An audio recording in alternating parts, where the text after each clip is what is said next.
We're hoping that we can help some people that might be watching this who are stuck in getting a project made, find a roadmap to maybe get unstuck. I realize in current times things are kind of in limbo, but any suggestions? Well, I'd say one of the things you want to do is keep working. I said it before earlier, meaning keep the train moving down the tracks. And if you're just getting started and you feel stuck, you may have to do some kind of compromises. I've had to do a lot. You may not make the film exactly that you want. The guy may say, you may have walking around with a budget of $500,000 for 2 years, and a guy comes and tells you, I can give you 200,000. Just do it. You have to keep making things and take the good parts of what you make and move that forward, make it better, take the lessons, take the experience, take the connections, take the pieces and put it in your reel. But don't allow your idea of how you saw things playing out stop you from making something that is possible to make. Just film it. Now, I'm not one of those proponents of the people that say, well, just go out and film anything with your iPhone or anything. I think it creates a little bit of a glut in the system, and it makes it harder for the buyers and so forth to really distinguish, go through, before they're going through 20 films, now they're going through 2,000. But if you feel that something's not working and you have to reimagine it, lower budget, action scene, different ending, go to a distributor and figure out what they want. I'm looking for a shark movie, okay? Go that direction and figure out where I like the script, but the beginning and the ending doesn't work for me. You have to submit to the laws of supply and demand until such time as you can have more control over that. So just keep doing stuff. Keep saying yes, even if it's going to be hard, even if it's risky. Say yes. So I'll do it. If you got this much, I'll do it. Because you don't want to, I'd rather be struggling trying to make a $200,000 movie work than sitting at the coffee shop with the $500,000 budget, trying to figure out who wants to, who wants to do it. If somebody says yes to that, do it. So don't get out of your own ideas and just let the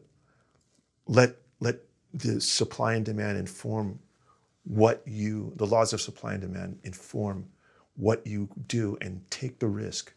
You have to take the risk. This is not there will be loss in this business. You're gonna lose. You're not gonna hit home runs every time. It's not gonna happen. And you know what? You're gonna strike out sometimes, but you gotta keep swinging at it. And yeah, that would be my advice. And make sure that you listen. Don't get caught up in how you see it. Listen. Even if they tell you, I don't like this ending. You need 2 more action scenes in it. You need to put this actor in it and not your friend from acting class. You have to listen to that stuff. Just keep going. Do whatever it takes. And any opportunity that comes your way, grab it and take the risk. You have to. There's no other way. Is that something that you did in the beginning? You waited, thinking that you could only make a certain film at this budget, and then the rich uncle, friend of the friend, whatever, presented itself, and you said, okay. Yeah. At first I was like, well, the budget needs to be this. And, at first you do budgets and then you go find the money for the budget. Now they tell you how much they have and you reverse engineer that. That's just the way it works. And then you just, usually it's to the penny, it's never enough. So you can get caught up in, okay, well, I did a budget and the budget's, 3 million. Well, that movie's not worth 3 million.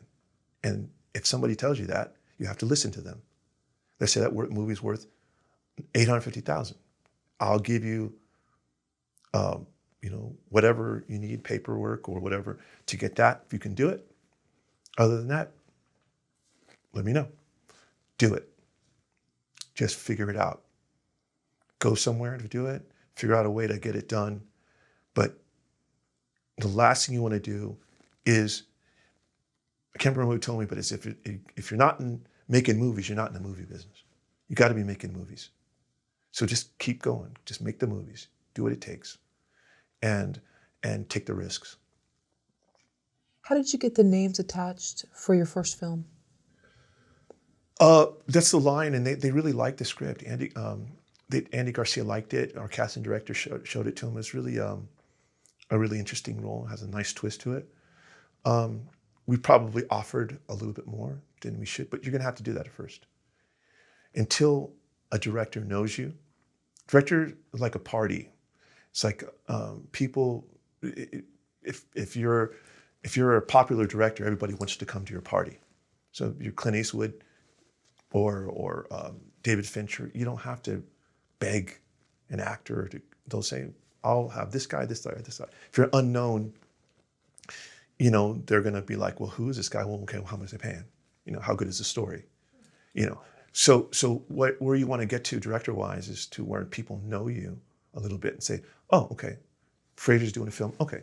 I mean, I have a version of that in the smaller actors, but you want to get the actors that have bigger clout that can get you the bigger budgets, and then you bring your other actors that you've developed on the smaller films along with you. So money talks. Yeah, money. If it's money in the script, the key to any green light is the actor in 2022. So the actor signs on. If Brad Pitt and Tom Cruise sign on to your movie, people will throw money at you. It's what's the hard thing to get, and they know it. So you want them to, get to know you, and it becomes easier once you work with them a couple times, or once you work with them once and they trust you. It just becomes a phone call. Do you go to the distributor first or the investor first? To the distributor first. Okay. Yes. And they know they know the investors Right, because the investor wants to see, if it's traditional finance and not, like I said, the rich uncle, if it's a traditional investor, you have to present your collateral. The collateral is given to you by the distributor. So who you really go to first is the actor. You attach the actor first. Or you can go to this distributor and say, "I'm going to place an offer to this actor. Will you back it?" They say, "Okay, just whatever. That movie will be worth this much." Okay, that will inform how much you could pay the actor and still make your film. Then once they say yes, then you can take that paperwork, or they take the paperwork to their financier and begin to cash flow the film. So it sounds easy, but it's got a lot of it's kind of chicken and egg in certain areas, But the thing is, if you know the actors, and they know you, and you have a good reel, then it becomes a lot easier. That's why you have to keep working and keep your network strong and keep your reel strong, so that you can keep working, and people get to know you, and then you build a reputation of being good to work with, that you do good work, that that people have a good time with you, things like that, and that you do what you say you're going to do, things like that. So the answer is absolutely go to the distributor first, and or the sales agent, and then go to the actor, and then go to the finance.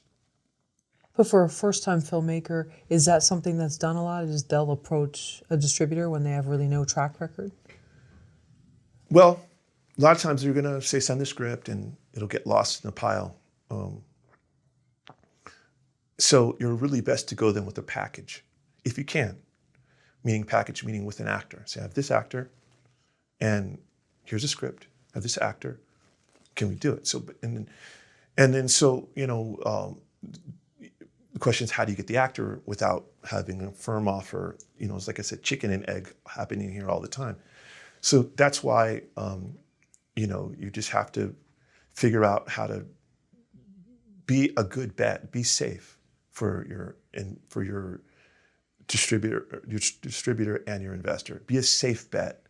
That means you're just going to have to keep going down and down and down on the cost so that till it makes sense for them, there's a trigger number. And same with the actor. The actor has a trigger number to say yes. Then the distributor has a trigger number to say yes. And then and then your budget has to be that way. So in other words, it's not going to be fun the first couple of films, but I mean, it'll be fun, but it's going to be rough. You have to put in your time, and then the next time it's a little bit easier. You can call that same actor again. Hey, I got another thing going on. You know, what's up? Can we do it? Sure. See, then you don't have to jump to the same hoop. But that would have never happened if you hadn't done that other movie. The sacrifices will need to be made, and I think it's important.